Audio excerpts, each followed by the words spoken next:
Bueno, hoy es domingo especial, tenemos la comunión, tenemos la Santa Cena, ese recordatorio que la Biblia nos manda a hacer.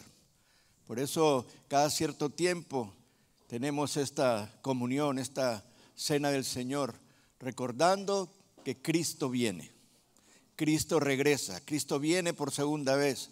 Amén, amados. ¿Están contentos? Bueno, levanta tus manos, por favor, antes de sentarte. Levanta tus manos. Padre, gracias, Dios. Tú eres un Dios bueno, Señor. Y eres bueno porque esa es tu naturaleza, no puede ser de otra manera. Tú eres el Dios que necesitamos. Eres el Dios de dioses, el Señor de señores, el Rey de reyes. Tú estás por encima de todas las cosas, Señor, de toda criatura, porque tú las hiciste.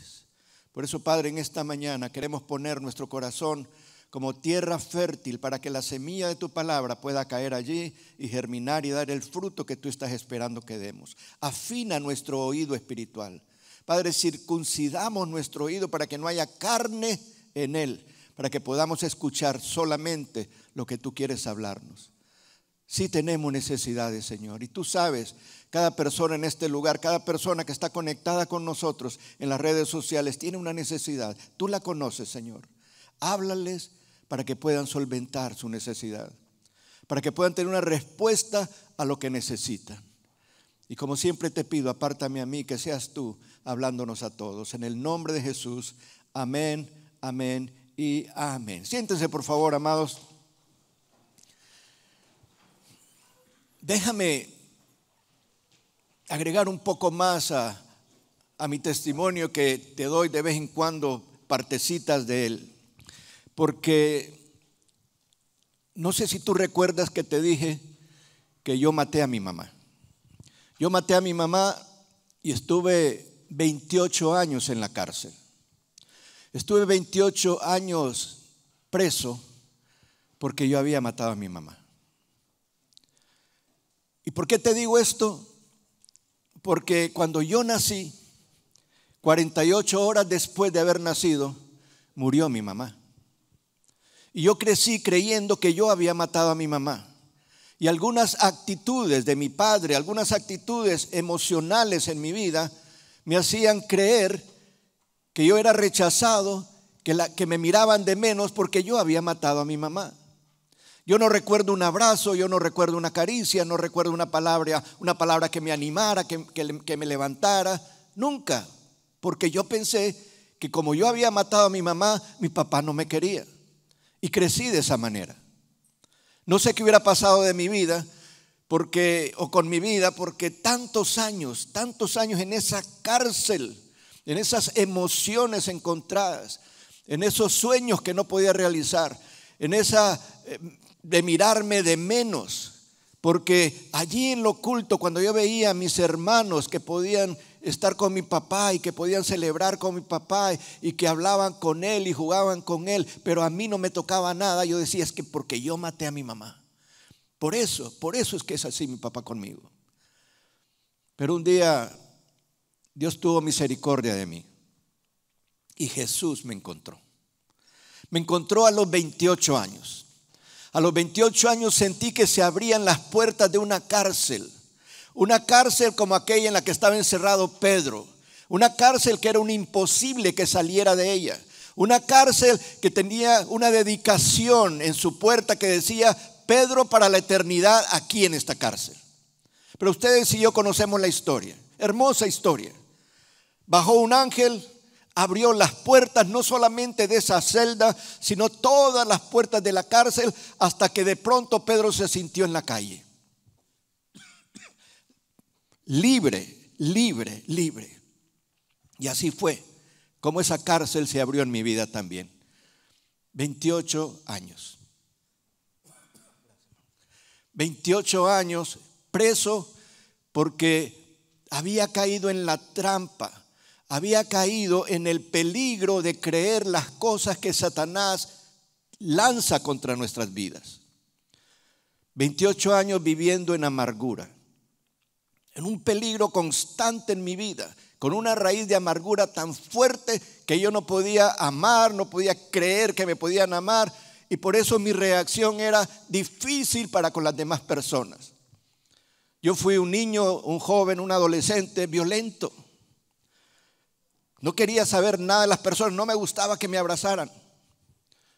Si alguien trataba de abrazarme, yo me hacía a un lado. No sabía lo que era eso, no quería saber de eso. Pero en algún momento, en esa misericordia de Dios, después de estar encarcelado en esa trampa, en ese peligro de la amargura, me vi tan libre. Y desde ese día de mi encuentro con Jesucristo, yo puedo decir, sí hay peligros alrededor del cristiano. Sí hay peligros aún mayores cuando somos cristianos y líderes. Pero gracias a Dios que Él pone barreras para que ese peligro no llegue hasta nosotros. Amén, amados. Así que esta mañana yo quiero hablar contigo de mi corazón al tuyo. Y quiero hablarte de ataques y peligros al cristiano. Porque espero que esta mañana, cuando te despertaste, cuando abriste tus ojos, le diste gracias a Dios por el día. Nadie dijo amén. Espero que le hayas dado gracias a Dios por tu día, por la vida que te estaba regalando. Espero que lo hayas hecho. Porque es necesario que aprendamos que cuando tú y yo abrimos los ojos suena un timbre ahí en el infierno. Esta es una figura nada más. Suena un timbre en el infierno diciendo, ya se despertó el Hijo de Dios, ya se despertó la hija de Dios. Ese timbre le avisa a Satanás que debe enviar demonios en contra tuya. Todos los días, todos los días. Por eso es que necesitamos aprender de Efesios, que nos dice que nos tenemos que poner una armadura. Y esa armadura no solamente es literal en la Biblia, sino también espiritual.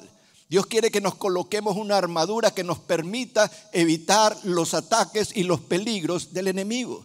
Porque existen esos peligros. Tenemos peligros todos los días. ¿Te has fijado que sales de tu casa tranquilo y de pronto te chocaron? ¿Te has fijado que sales tranquilo de tu trabajo, cansado porque vas a regresar al oasis de tu casa y te encuentras una llanta ponchada? ¿Te has fijado que llegas a tu casa contento y te reciben mal? Son ataques del enemigo. Son fuerzas espirituales de maldad en contra tuya y en contra mía. Por eso es importante que entendamos y definamos esos ataques y peligros a nuestra vida.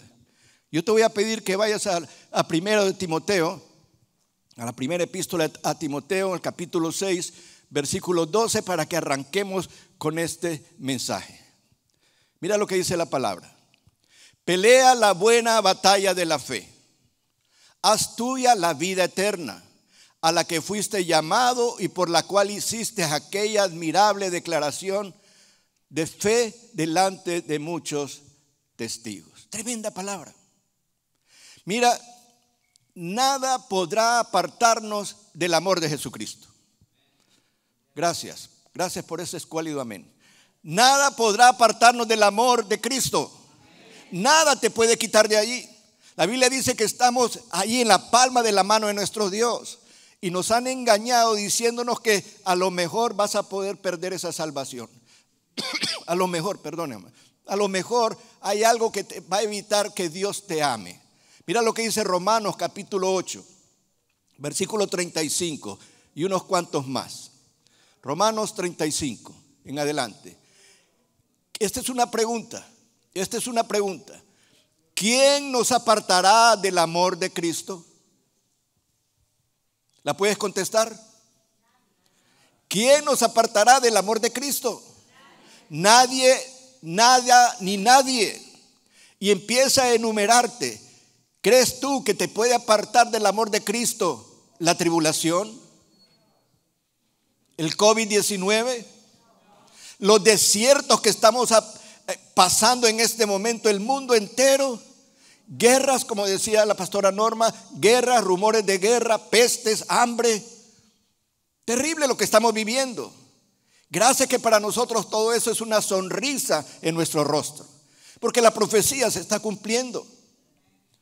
Estamos viendo cómo se están cumpliendo poco a poco y se está uniendo esa rompecabezas que no le entendíamos, que no tenía pies ni cabeza. Y muchos de ustedes probablemente después de 2 años estamos más o menos asomándonos a ver la luz ahí en el fondo. Después de 2 años de pandemia, qué difícil ha sido la vida. Y algunos pensaban que Dios no tenía nada que ver con esto, pero ¿sabes qué creo yo? Que Dios tiene mucho que ver con esto. ¿Por qué te lo digo? Porque esto es como un ensayo profético. En alguna ocasión te mencioné, esto es un ensayo profético. ¿Qué estamos haciendo para entrar a los lugares hoy día? Ponemos la mano o ponemos la frente. ¿Sabes qué dice la Biblia?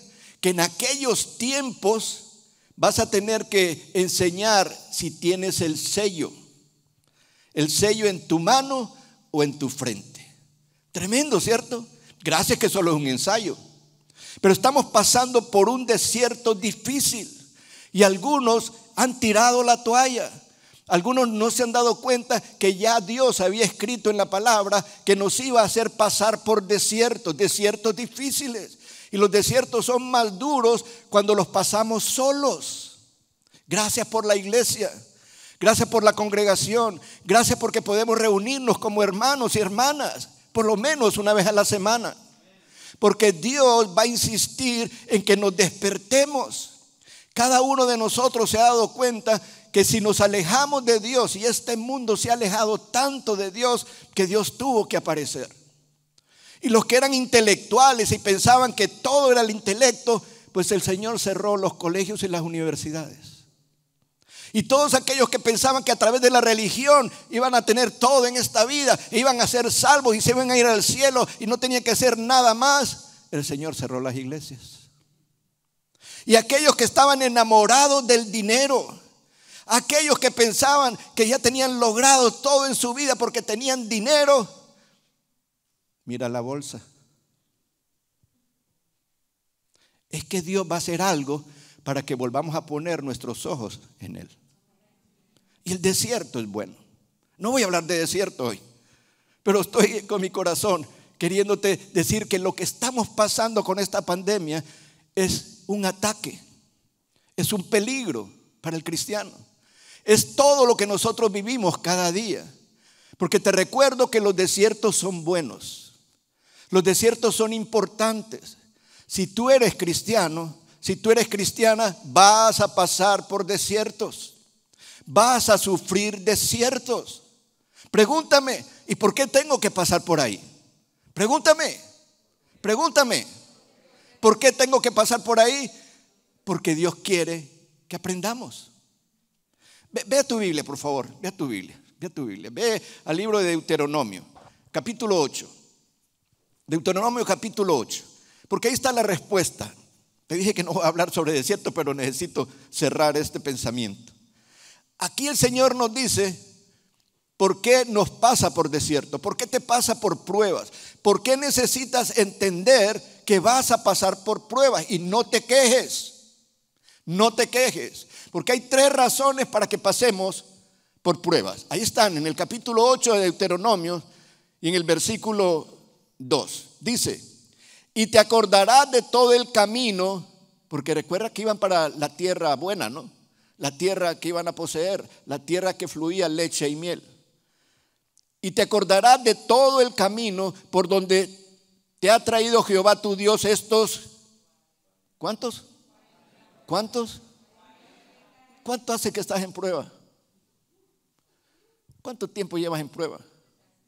Dile a tu vecino: no es nada donde estoy. Espero que no te pasen 40 años. Pero aquí dice: estos 40 años en el desierto, y dice las 3 razones: para afligirte, para probarte y para saber lo que había en tu corazón. Tremendo, ¿cierto? Ahí está. En la otra versión, si quieres, por favor, en Nueva Versión Internacional, dice: recuerda que durante 40 años el Señor tu Dios te llevó por todo el camino del desierto, no por otro lado. A propósito, ¿ustedes saben lo que es un desierto? No hay nada ahí. No hay nada. Yo no sé si te ha tocado ir por la carretera, esos grandes desiertos que hay, que ves ¿cómo se llaman esas cosas? Que el viento se las lleva. ¿Qué?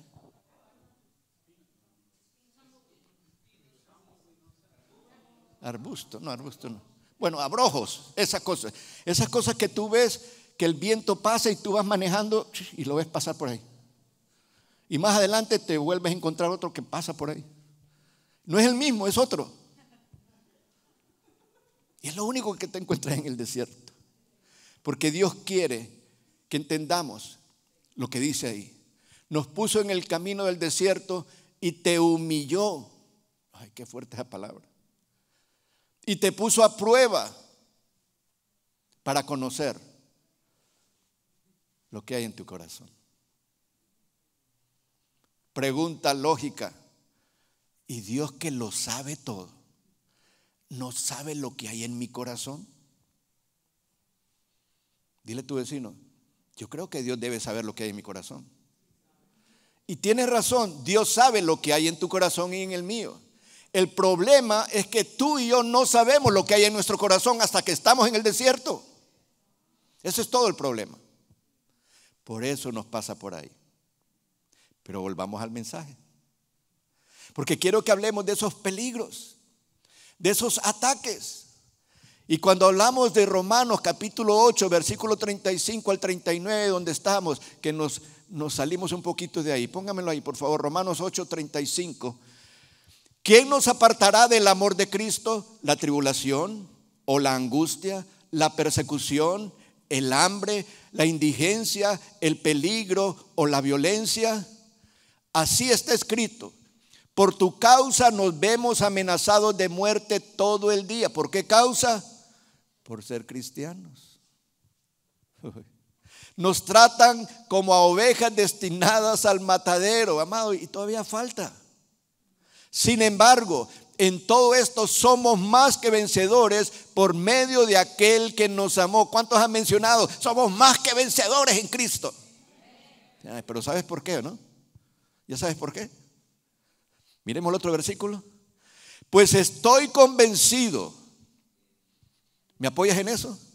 Di conmigo: estoy convencido de que ni la muerte, ni la vida, ni los ángeles, ni los demonios, ni lo presente, ni lo porvenir, ni los poderes, ni lo alto, ni lo profundo, ni cosa alguna en toda la creación podrá apartarnos.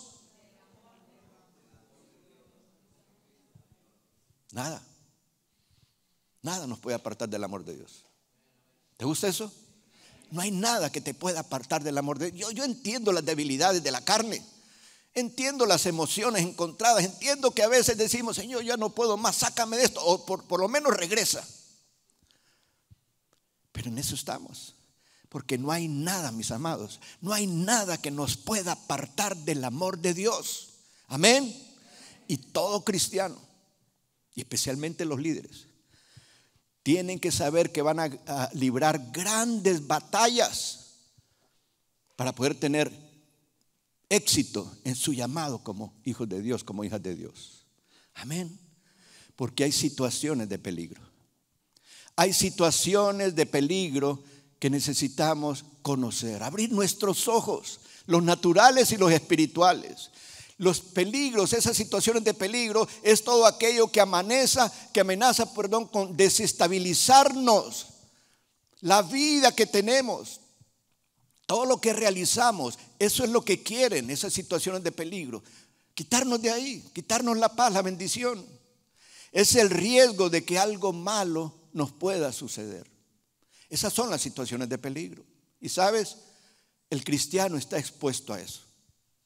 Yo podría preguntarte, y seguramente haríamos una fila aquí de testimonios: si has sido atacado, si has tenido un problema, si has tenido una situación difícil, si te has levantado un día diciendo: no quiero salir de la cama, no quiero volver a hablar con mi jefe, es que ni siquiera me gustaría encontrarme en el pasillo de la casa con mi marido. Hay días así, hay días difíciles. Hay días tan difíciles como me hubiera gustado tener otros papás. Son días difíciles, pero son ataques. Estamos expuestos a eso. Somos muy atacados Porque el enemigo sabe de nuestra influencia en el entorno donde nos movemos. Satanás lo sabe. Tú no eres cualquier cosa, ya no eres cualquier cosa. En el momento en que vinimos a los pies de Cristo, en el momento en que Él vino a ser nuestro Señor, en ese momento nos convertimos en enemigos de Satanás. Sí, estoy diciendo enemigo. Y si es un enemigo, va a tratar de atacarte, va a tratar de destruirte, va a tratar de robarte, va a tratar de maldecirte, va a tratar de quitar toda tu paz. Porque estamos en una guerra, amados. Y necesitamos prepararnos para eso. Necesitamos saber que puede venir situaciones difíciles. Yo recuerdo en nuestra primera iglesia, la primera iglesia que Norma y yo fundamos, que el Señor nos permitió fundar. Nosotros vivíamos en una montaña. ¿Y sabes qué nos encontramos en el patio de la casa a veces? Gatos negros muertos. ¿Sabes que cuando subíamos una pendiente pequeña con el carro para salir de la casa, cuando llegamos al portón, había ruda pegado ahí? Eso es lo que usan los brujos y los hechiceros, ¿no? Había ruda ahí. Teníamos tantos ataques espirituales. Un día, frente a nuestra propiedad, alguien construyó un arco, como una puerta. La Biblia lo llama portales para ir a otras dimensiones espirituales. Y ahí lo hicieron frente a nuestra casa, en el otro lado de la calle, en esa montaña. Y al otro lado de ese portal no había nada. Una pendiente así de tierra y piedras. O sea que no era que era la puerta porque iban a construir una casa. No, era un portal espiritual. Para maldiciones, para hechicería, para brujería. ¿Por qué me miras así? La Biblia dice que peleamos contra eso. ¿O no? Efesios 6:12. No tenemos lucha. No tenemos guerra contra seres, ¿qué? Humanos, contra seres de carne y hueso. No estás peleando contra tu suegra. Estás peleando contra lo que está detrás de tu suegra. No estás peleando contra tus hijos, estás peleando contra lo que está detrás de tus hijos. No estás peleando con tu jefe, estás peleando por lo que está detrás de tu jefe. Contra eso estamos peleando. Contra principados, contra potestades, contra los gobernadores de las tinieblas de este siglo, contra huestes espirituales de maldad en las regiones celestes. Contra eso peleamos todos los días, mis amados. Esos son los ataques que tú y yo recibimos. Entonces, ¿cómo nos podemos levantar tan tranquilos como que no pasa nada a nuestro alrededor? Ojalá Dios nos diera el don de discernimiento de espíritus. Y estoy seguro que si tuvieras discernimiento espiritual y abrieras tus ojos espirituales, vas a ver tantas cosas a tu alrededor. O te metes de nuevo a tu cama y te arropas todo asustado, o los enfrentas. De eso se trata. De eso es lo que quiero poner en tu corazón en esta mañana. Así que los peligros son mayores cuando dejamos de depender de Dios.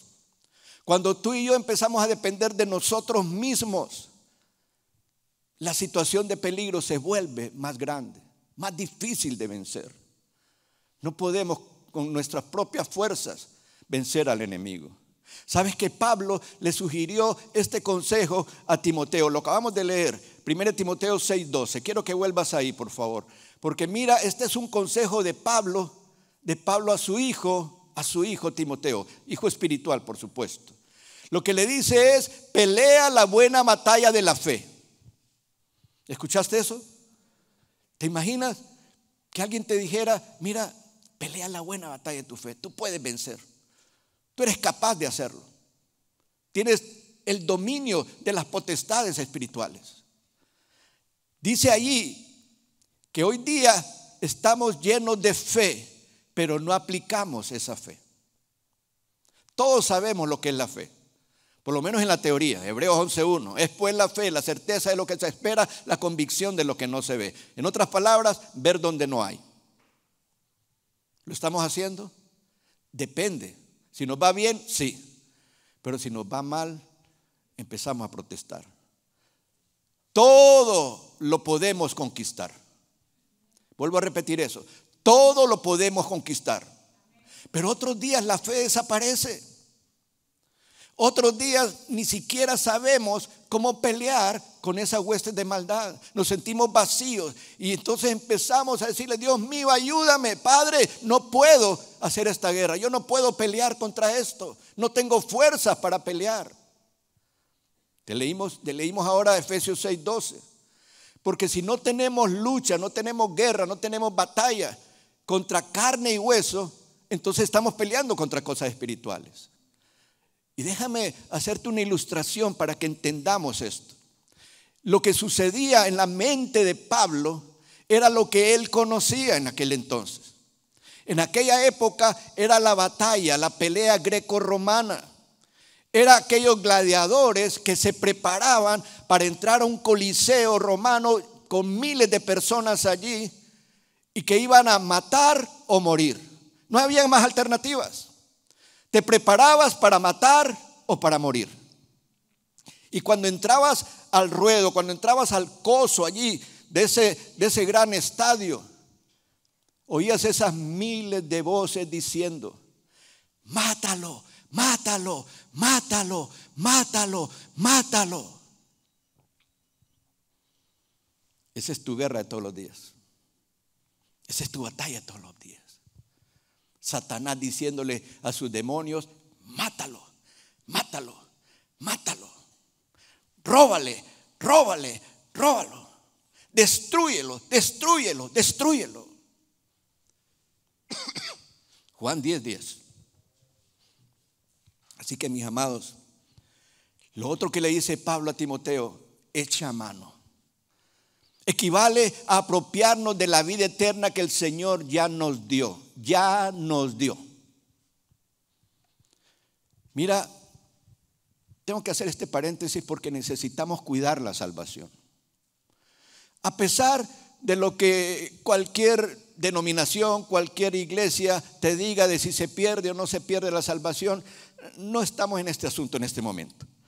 Pero sí, déjame hacer una acotación sobre eso. Filipenses 2:12. Y es bueno cuando la gente quiera confrontarte a ti con eso de: bueno, ¿se pierde o no se pierde la salvación? Por tanto, amados míos, como siempre habéis obedecido, di conmigo: yo siempre obedezco. No como en mi presencia solamente, sino mucho más ahora en mi ausencia. ¿Qué dice? Ocupaos en vuestra salvación con temor y temblor. Yo lo dejo a tu criterio. Simplemente te lo paso a ti. Lo que sí te puedo decir es que la salvación se pierde si tú quieres perderla. Si tú niegas a Dios, si tú entras a apostasía, si tú dices: bueno, ya no quiero saber ya de Dios, no quiero saber más de Dios, yo no quiero que Dios sea mi Dios. Cuando te divorcias de Dios, no hay salvación. ¿Te acuerdas de Pedro? Nuestro amado Pedro. 3 veces lo negó. 3 veces. 3 veces hizo apostasía, pero se arrepintió. No en balde, cuando el Señor resucita, le dice: díganle a los discípulos y a Pedro, te confirmo, Pedro, que ya te perdoné. Qué hermoso, ¿cierto? No importa el pecado que hayamos cometido, si te arrepientes, hay perdón. Pero luego vemos a otro personaje que tenía su salvación, pero se divorció de Dios. No voy a decir nuestro querido, voy a mencionar su nombre: Judas. Porque Judas se divorció de Dios. También lo negó, pero no se arrepintió. Que cuidemos, que lleven a cabo su salvación, ocúpense de su salvación.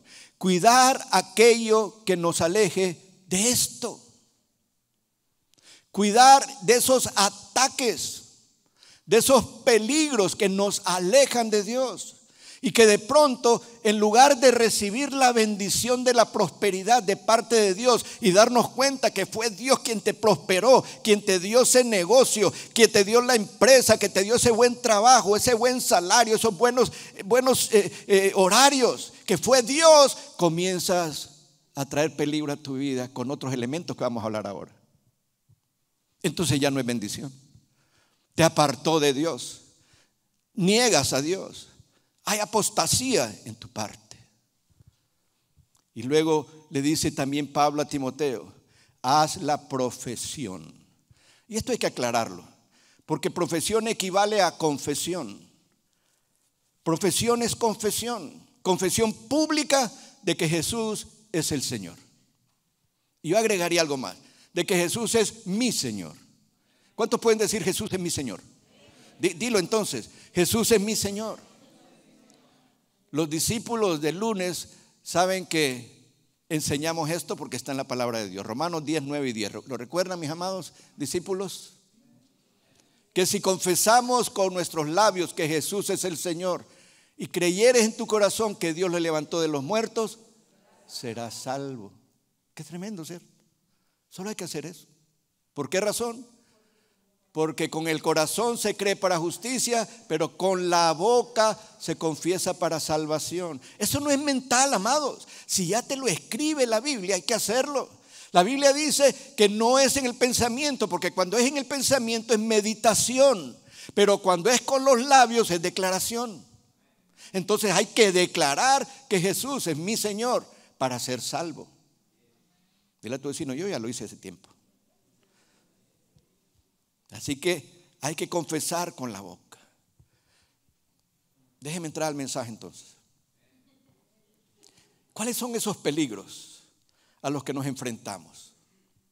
¿Cuáles son esos peligros a los que nos enfrentamos? Y voy a correr antes de que se me vayan. ¿Sabes? En la vida cristiana aparecen situaciones difíciles o peligrosas también que debemos prepararnos para enfrentar y vencer. Porque lo podemos enfrentar, pero hay que vencerlo también. Todos nosotros nos enfrentamos todos los días a diferentes situaciones. ¿Cuántas nos vencen y cuántas ganamos? Cuando decidí ser cristiano, cuando decidiste ser cristiano, o un líder comprometido con tu vida de consagración a Dios, de santidad, de pureza a Dios, también aparece un ataque frontal del enemigo. Lo vamos a tener, lo vas a tener. Yo quisiera adornarte esto como un poema bonito, ¿no? De olores agradables y estar como en una nube con un arpa y con una aureola en la cabeza cantando aleluya, pero ¿sabes que eso no es así? Yo quisiera que fuera así, pero no va a ser así hasta que todo se arregle de parte de Dios en este mundo. Entonces te preguntaría: ¿cuáles crees que son esos peligros? ¿Cuáles son los peligros que estás enfrentando todos los días en tu vida cristiana? Déjame darte una lista sobre esto. Lo primero, el primer peligro, la situación de peligro que enfrentamos es el orgullo. Di conmigo: orgullo. Dilo otra vez: orgullo.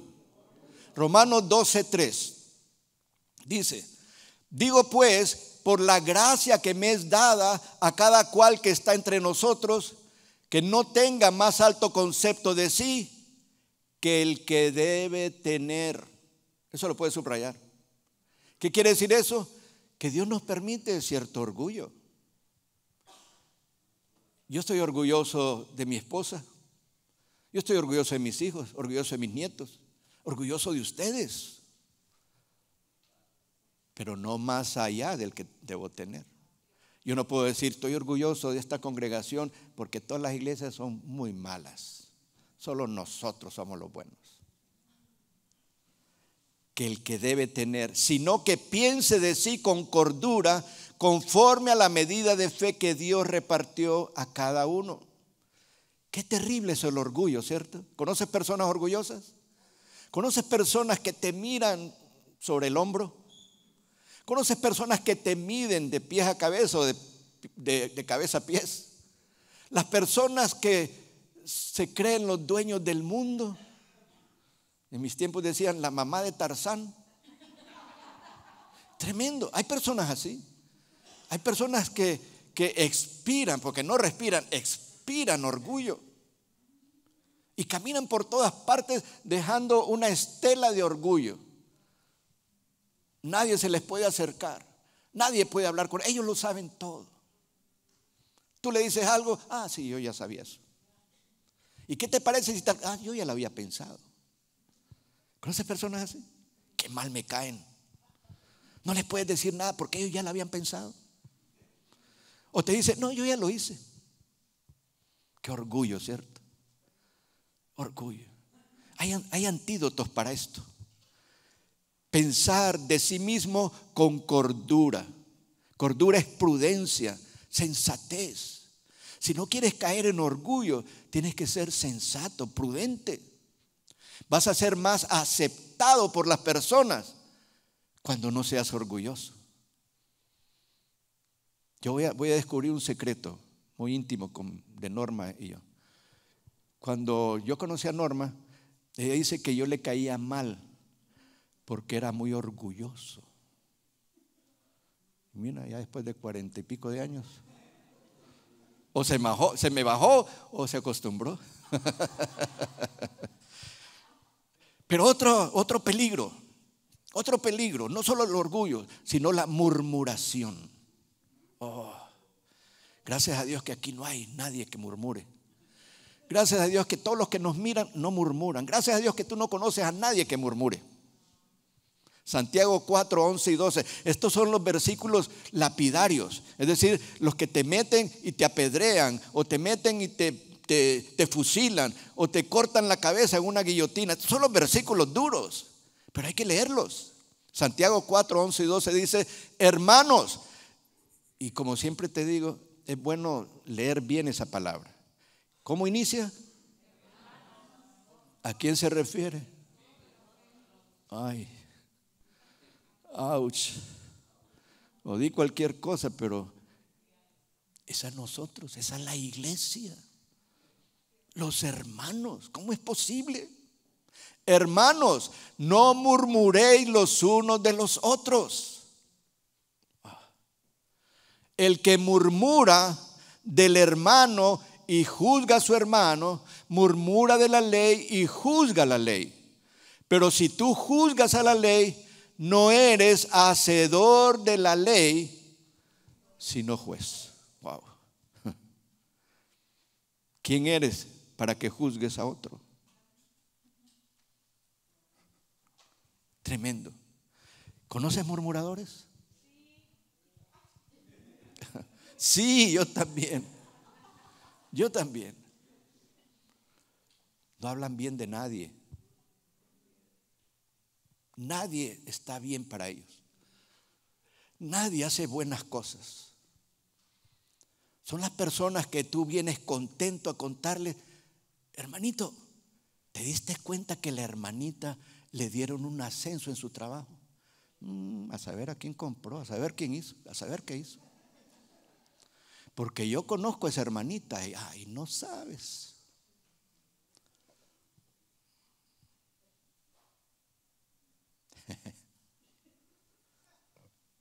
Hay que recordar que nosotros no somos jueces y que seremos juzgados por lo que juzguemos. En otras palabras, lo que sembramos. Así que más te vale aprender a no juzgar.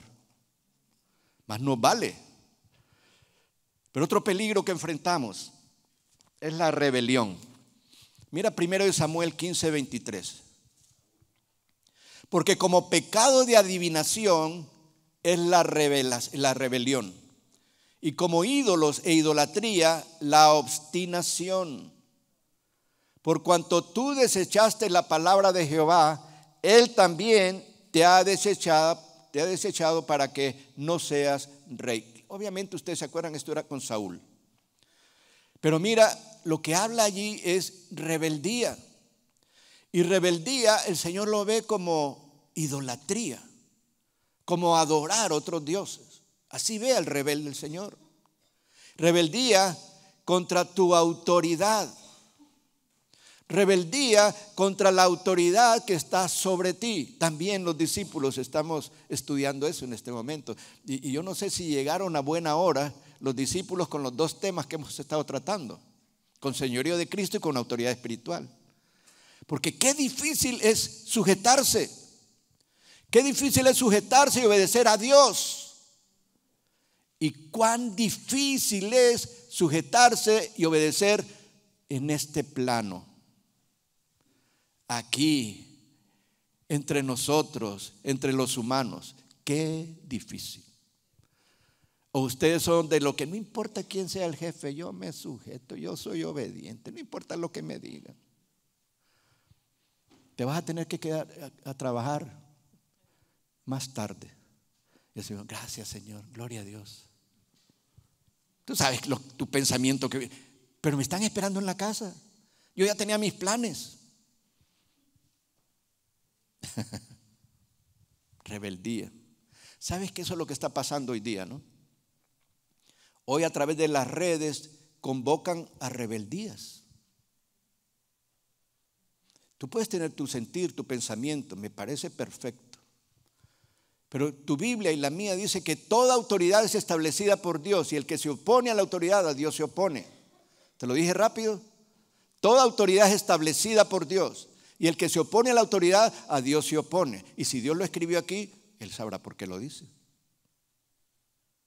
Y eso es en la casa también, mis amadas. Dos mujeres dijeron amén. Es que, ¿cómo digo esto para que en estos tiempos no se ofendan? Es que el feminismo, yo creo que la mujer tiene un papel que Dios le dio. Yo creo que el hombre y la mujer son coiguales, pero con diferentes responsabilidades. Yo que duermo casi con esto, eso es lo que me enseñó. Entonces, cuando Dios te dice en Efesios 5, mujeres, sujétense a sus maridos, y como piensan, a este, entonces te agrega, como al Señor. ¿Están aquí? Si le lográramos quitar la mascarilla a los hombres, le veríamos una sonrisota, ¿no? Pero el peligro está en que lo leemos, si me conviene, entonces lo voy a hacer. Y si no me conviene, me vuelvo rebelde. Si la esposa no se sujeta, está en rebeldía. ¿A quién? ¿Al esposo? No, a Dios. Pero espérense, ahora sonríanse ustedes, mujeres. Porque a los hombres les está diciendo, ¿y cuántas veces no te lo he dicho? A los hombres les está diciendo, maridos, amen a sus mujeres. Y por si no te gusta eso, porque yo no conozco que tu mujer es todo lo que tú dices, que no le gusta hacer nada, que es respondona, que no cuida de los hijos, que le gusta la calle. Entonces dice, como Cristo amó a la iglesia. Espérate antes de que digas amén. ¿Será que la iglesia es perfecta? Es que la iglesia somos nosotros, amados. Y dice que Cristo ama a la iglesia en el desastre que somos nosotros, en los rebeldes que somos. Entonces, como que hay un 0-0, ¿cierto? Como que hay un empate para no caer en rebelión. Porque el antídoto para esto es la obediencia, y obediencia total a la palabra de Dios. No podemos escoger qué obedecer y qué no obedecer. Y cuando te decía que las redes sociales, que gracias a Dios por las redes sociales, mira, estamos conectados, hay convocatorias para entrar en rebeldía, pues yo me preocupo. Mira, yo recuerdo cuando yo estaba pequeño, era niño, vivíamos en una calle que en el otro lado había un cuartel del ejército. y unas cuadras más abajo estaba el cuartel de la policía. Yo estaba muy niño, pero recuerdo que mi abuela llegó corriendo: métanse al último cuarto de la casa, porque la policía se rebeló contra el gobierno. No se me olvida esa palabra. La policía se rebeló contra el gobierno y ahí vienen a darle bala a los soldados del cuartel. Y efectivamente sucedió. Y me grabé esa palabra. Claro, yo no fui un dechado de obediencia. Yo fui terrible con la obediencia. Yo fui más rebelde que todos ustedes, 2 veces más. No, 3 veces más rebelde que ustedes. Aunque ustedes no son rebeldes, pero yo sí lo fui. Lo importante es que cuando entendemos lo que es desobediencia, vamos a entender lo que es rebeldía. Porque ¿cuál es la diferencia entre desobediencia y rebeldía? Rebeldía es la suma de muchas desobediencias. Cuando Dios actúa es cuando ha sumado muchas veces desobediencias. Sí, yo sé, Señor, te desobedecí, perdóname, Señor, y Dios te perdona. Y te encuentras en otra situación: Señor, te volví a desobedecer, perdóname. Sí, Dios te perdona. Y 20 veces después, desobedeciendo lo mismo, pues no sé cómo va a estar Dios. Y perdona que te lo diga de esta manera, porque yo sé que pensarás: pero si Dios es misericordioso, grande en misericordia, pero también es un Dios justo. Ahí te lo dejo. Pero también otro peligro que enfrentamos, otro ataque que enfrentamos, son las falsas revelaciones. 1 Timoteo 4, versículo 1 en adelante. ¿Qué es lo que dice allí?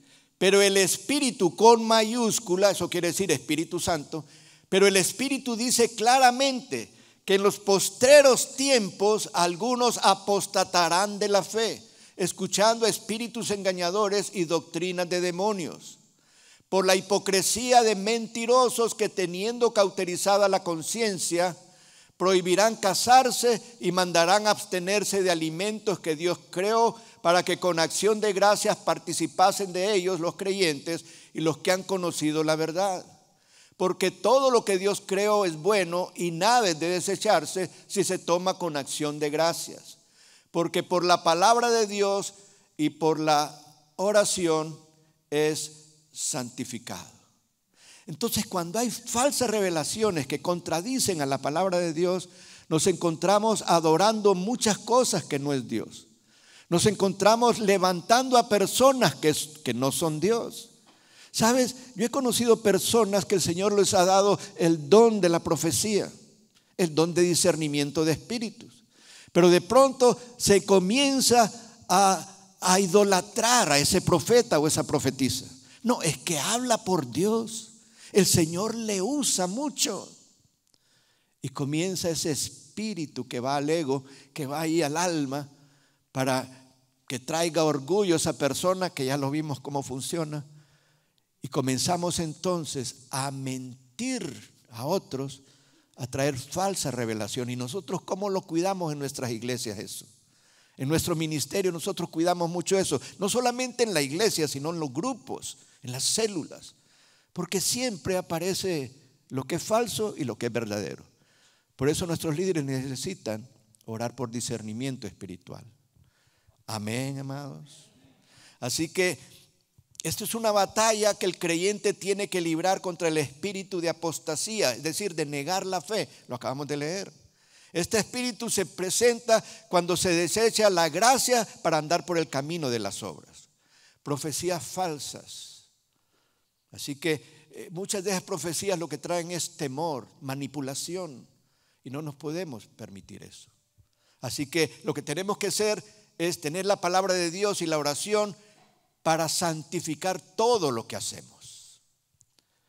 Atar y echar fuera. Reprender. Los líderes lo aprenden, pero lo tenemos que aprender todos los cristianos.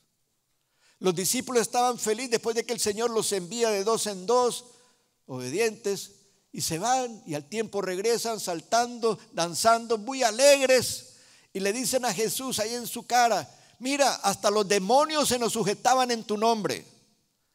Y Jesús, sabiendo que ese espíritu es delicado. Les dijo, pero ustedes no se alegren por eso. Y quedé desinflada, ¿verdad? Yo que venía de estar victorioso, los demonios solo me miraban y salían corriendo. Y vengo y le digo a mi maestro, mira, todo lo que me enseñaste lo hice. Y me dice, no te alegres de eso. Alégrense de que sus nombres están inscritos en el libro de la vida. Eso es lo más importante. Mira a tu vecino, no le digas nada, solo a ver si tiene cara de que su nombre está inscrito en el libro de la vida. Pero también el desánimo es otro ataque. El desánimo es terrible hoy día. Josué 14:8. Y mis hermanos, los que habían subido conmigo, hicieron desfallecer el corazón del pueblo, pero yo cumplí siguiendo a Jehová mi Dios. Ya sabes lo que pasó ahí, ¿cierto? Ya sabes que el desaliento se presentó cuando fueron a espiar la tierra prometida. Y vinieron con buenas noticias, unos y otros con un desastre. Ni vayamos ahí nos van a comer vivos. El desaliento se presenta cuando tenemos que enfrentar grandes retos o responsabilidades. Trae desánimo. ¿Y sabes qué? Cuando nos fijamos más en las circunstancias y no tanto en lo que Dios quiere para nosotros. Esto va a producir siempre en nuestras vidas que nuestro corazón desmaye. Cuando nosotros tenemos desaliento, que no queremos ya saber más. Cuando han tenido tantos conflictos en el matrimonio que se repiten y se repiten, entonces nos desalentamos. No, esto no se va a poder arreglar. Tenemos un Dios de lo imposible. Tenemos un Dios de lo imposible. Él puede arreglar todo. Aunque estemos haciendo manicura al esposo, todo el culto, todo el servicio, Dios puede hacer todo. Amén, amados. ¿Sabes que el desánimo produce que nuestro corazón desmaye? ¿Sabes que el desánimo produce que demos lugar al temor? El desánimo nos hace que nos confundamos, que predomine el desaliento. Es importante, es un ataque y Satanás sabe todo el éxito que tiene desanimando a las personas. El desánimo trae tres cosas: la depresión, el estrés, la ansiedad. Esto es algo que el pastor Néstor, no lo presentamos al pastor Néstor, está aquí con nosotros. Aquí está el pastor Néstor, no lo saludamos. Pastor Néstor está visitándonos, aquí está con nosotros, estuvo en casa. Sí, dale la bienvenida.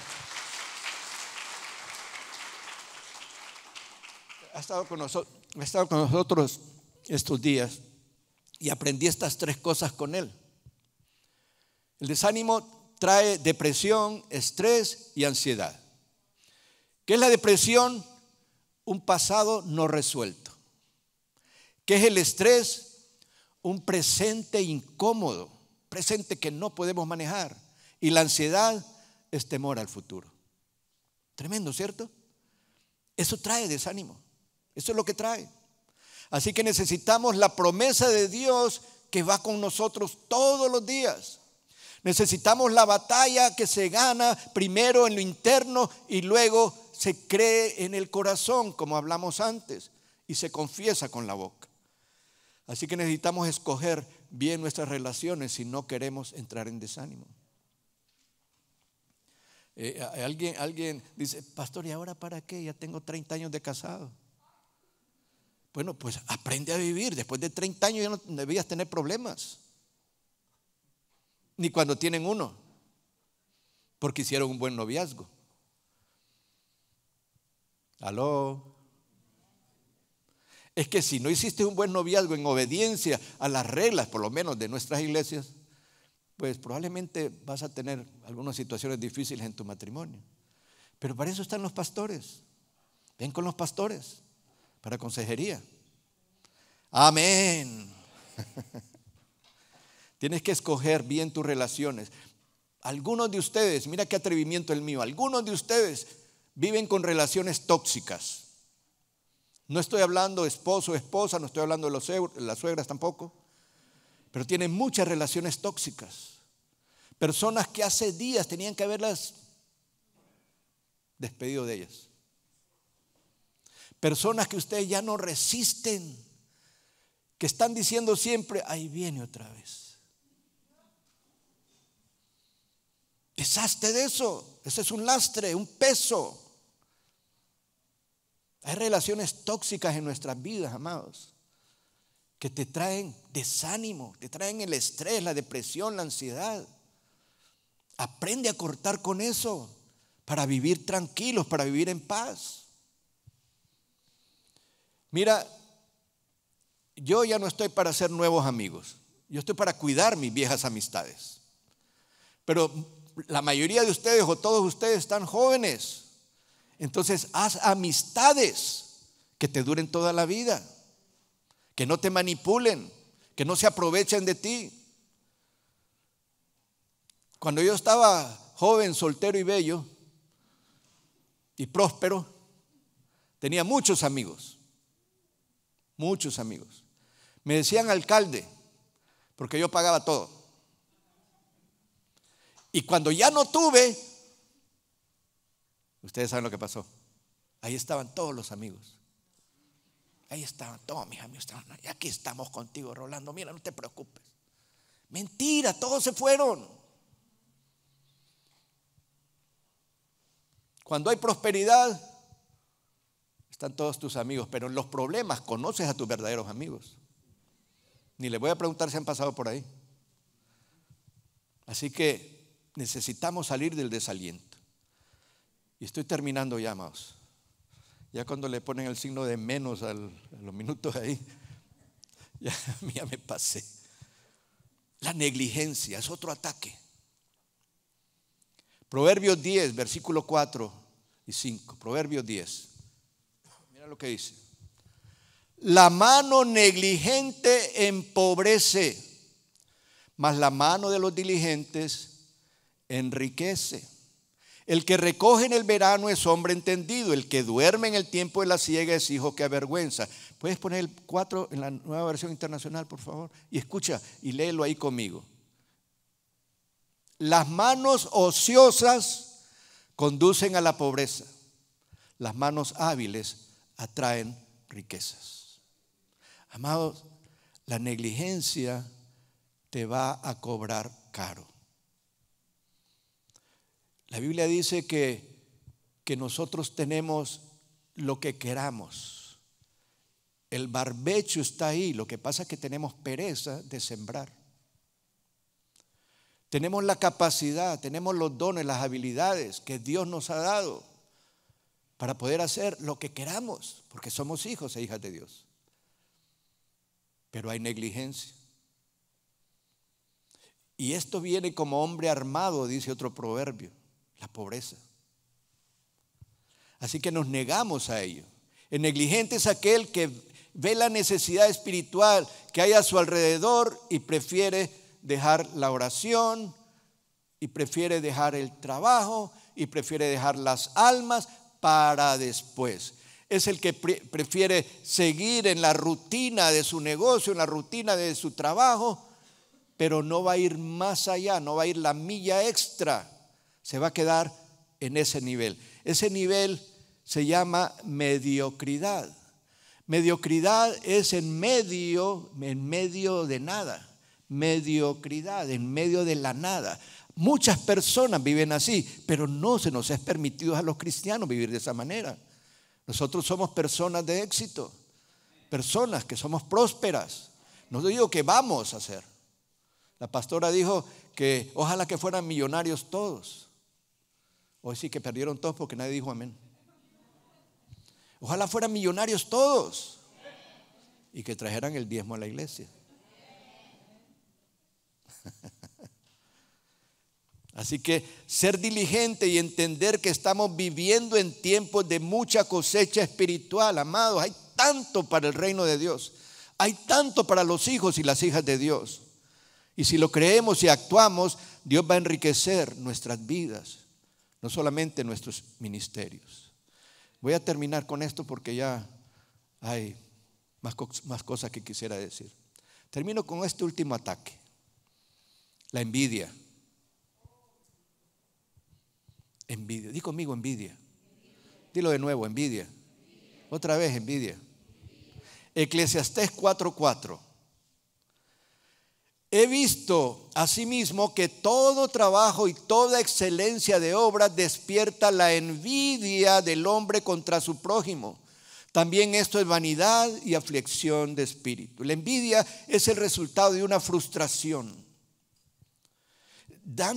Es ahí donde las personas se sienten incómodas con el éxito de los demás.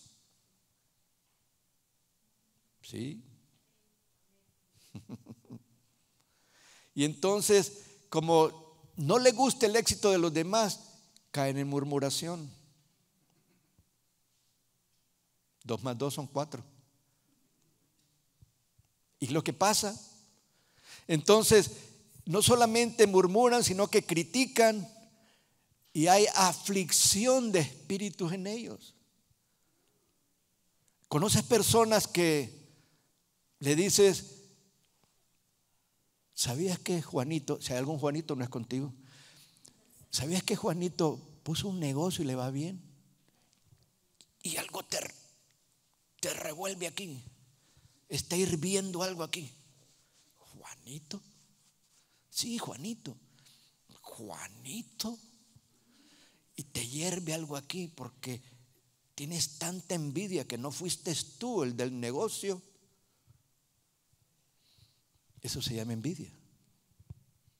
Se llama envidiar los hijos de mis hermanos, de mis amigos, porque no están en drogas, porque son obedientes, porque vienen a la iglesia, porque sirven en la iglesia, porque son tremendos jóvenes como Josh. Este es un pastor en el nombre de Jesús. Envidia. Y por favor no me vengas con ese cuento, envidia santa, pastor. Eso no existe, amados. ¿Tú has oído a cristianos decir eso? Es que tengo una envidia santa. Mentira del diablo. Envidia es envidia. Estás deseando lo que no es tuyo. ¿Y sabes qué, mi amado? La envidia no solamente te hace caer en la murmuración, en la aflicción de espíritu. ¿A cuántos de ustedes los han envidiado? Ay, qué sinceros son ustedes. ¿Nadie los ha envidiado a ustedes por algo que han tenido o que tienen? Sí, seguro que alguien. Y si no saben, alguien los envidia, seguro. Pero la pregunta no es esa. La pregunta es: ¿has envidiado a alguien alguna vez? ¿Cómo te fue? Porque necesitamos excelencia en todas las cosas, porque así desaparece la frustración, que es lo que produce la incomodidad de ver a otros en prosperidad. Tú tienes lo que Dios quiere que tengas. ¿Estás oyendo? Sí, yo sé que puedes pedir todo lo que tú quieras, pero Dios no te va a dar más allá de lo que tú puedes administrar, porque si no te va a frustrar. Y Dios es un padre. ¿Te acuerdas de la historia que cuento seguido?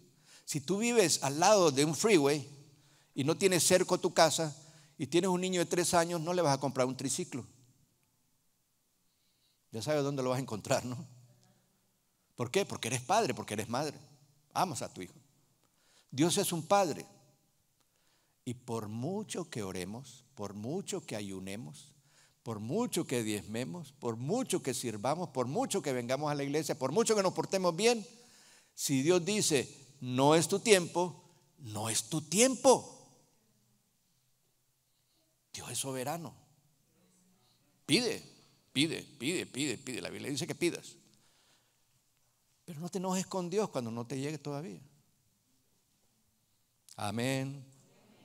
Así que hay que aprender a disfrutar de los éxitos del prójimo para no tener envidia. Seguro que los papás aquí, papás y mamás, se sienten muy orgullosos de los triunfos de sus hijos. Claro, se gradúa, pastor, lo invito a la graduación de mi hijo. Sí, ¿dónde? Allá en el kinder de no sé dónde. ¿Kinder? ¿Estás seguro?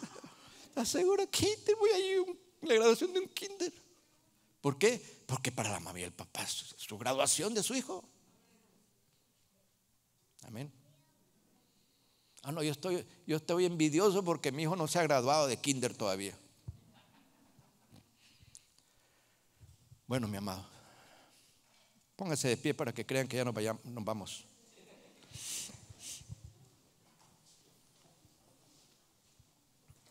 Tengo que cerrar con cómo enfrentar los peligros. Y te voy a decir, los peligros, los ataques se enfrentan haciendo guerra espiritual. En 2 ocasiones leímos Efesios 6:12, que no tenemos lucha, no tenemos batalla, no tenemos guerra contra carne y sangre. Necesitamos estar conscientes de que estamos en guerra. Necesitamos identificar cuál es nuestro enemigo, el peligro que viene sobre nosotros. Y tenemos que hacer uso de la autoridad que Dios nos ha dado.